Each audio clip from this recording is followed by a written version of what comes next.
My name is Bryan. I'm 22 years old. I'm from Monday, Texas, and I went to school in Vernon College, and I attended the Catholic Charities program. Monday was a very small town, just one stoplight. Like I said, everybody knew everybody, and so you had to be on your best behavior because if you weren't, everybody would know about it in like the next 30 minutes or an hour.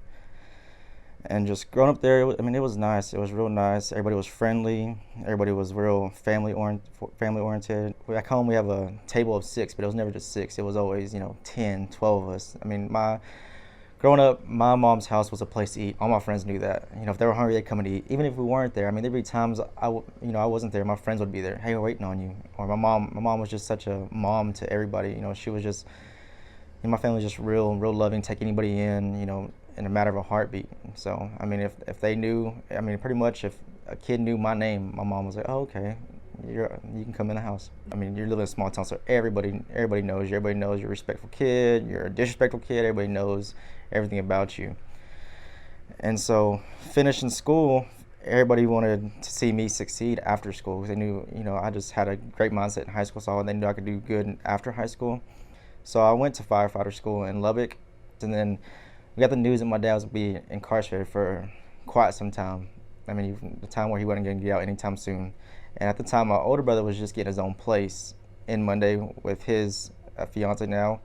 One day, me and my brother were out and about, and we were out with some buddies, and we decided to go home early one day. Just a feeling of going home. And we go home, and my mom's the only one home, and she's laying on the couch, seasoned with a picture of my dad on her chest.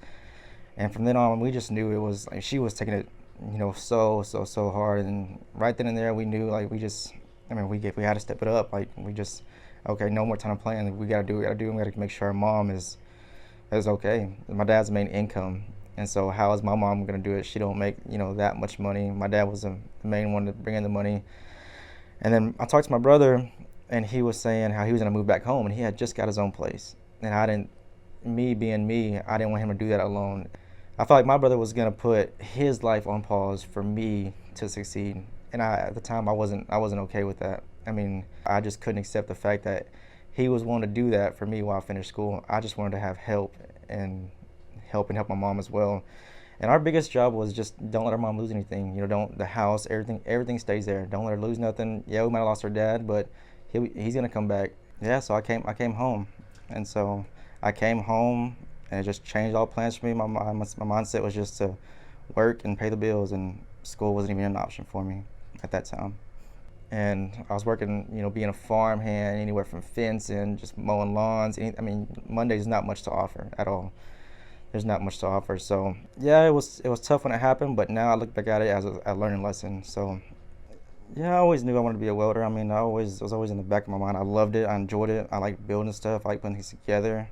I decided to go to welding school after all that incidents, and so I heard about Catholic Charities. We were in class one day, and we had a meeting after class, and there was all these programs there, and I saw Catholic Charities to my left of me, and my friends were telling me about it, but I didn't think nothing of it. They were telling me about it. I thought it was going to take a long process to get through them. 2 weeks later, I talked to my buddies, and I said, is that program really what you're talking about? And he said, yeah. So they got me on the line with Danita Longston, and I got her number. And literally like a day or two later, she gives me a call, and from there, we just took off from it. And she was just telling me everything good about it. Just everything was positive. And so we got on that phone, and then I hung up with her. And as soon as that phone call's over, I called my mom, and I told her, I was like, hey, Mom, there's this program willing to pay for my school. They're going to take care of me. They're going to do all this and that.